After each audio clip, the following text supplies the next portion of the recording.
I'm going to teach you everything you need to know about PvP in about 5 minutes. I've whipped up a really awesome graphic. I will post it on my Twitter in just a minute. You can go check it out there, have a look at the graphic, but I'm going to explain the game because I have had a behind the scenes look at PvP. I've watched some matches and I understand pretty well how it all works. And now I'm going to impart all of that information to you in a really condensed manner. So let's jump straight into it. Right here, we have the 5 stages of the PvP match flow. Now, I did try to organize it a little bit like a flow chart, but you can see this is basically how it's going to work. First, you have your team building. You will go into your team builder and organize your deck of 30 cards. Now, obviously, everything said in this video and in this graphic is subject to change, but as it changes, I will update the graphic and keep posting it on Twitter. So don't forget to follow me at King Scoriox. So basically, make up your team of 30 cards. This has alluvials, augments, weapons, and suits in it. If you don't know what those are, go check out my other video. So next, you will queue for a match. The beauty here is that you can have 3 different match types to choose from. Ascendant, which is your ranked mode, casual or custom matches, where you can send an invite code to a friend and then you can both play against each other.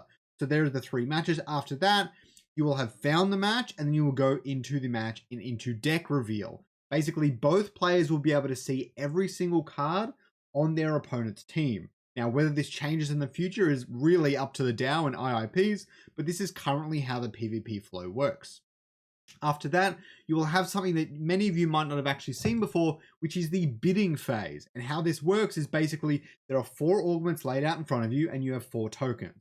You can place a maximum of 3 tokens on any given augment, but basically whoever bids the most on any augment gets that augment. Now, they can be range between 20 to 40 mastery cost, but basically you either want to deny powerful augments for your opponent based on their deck, or you want to try and grab the ones that are really useful for yours. You can place 1 token on everything, 2 on 2, and so on. After that, you will then receive your augments and then will go into your deck and be in the same place as everything else. Nothing fancy there, but with filters, you can get to them pretty easy. The next thing is that you gain mastery points. At the start of every single round, before you place all your alluvials and whatnot, you gain 90 mastery points to use during the round, again, subject to change. After that, you will place down all of your alluvials. You can also move your alluvials around the board, equip augments or ranger gear. However, any movement of alluvials or any selling of alluvials, you will not get the full cost back. We don't know exactly what these numbers are going to look like. Maybe 90% of the cost you get, 10% of the cost it might cost you to move an alluvial, but we aren't sure. But basically, before you end the round, for example, if you placed a heady on the board, you can move it around, change it, do whatever you want as much as you want until you eventually have to end the round. And that's pretty much how that works. So after this, the board reveals. Both players' teams reveal and the auto battle concludes. The remaining alluvials have their cost dealt to the opponent. How does this work? Because it is very interesting one to consider. Basically, a Ramfire costs 100 mastery points. If it survives till the end of the battle, its 100 mastery points gets dealt to the opponent. Now, the opposing Mozart might start off with 1,000 or 800 points. I'm not sure, but somewhere around that range.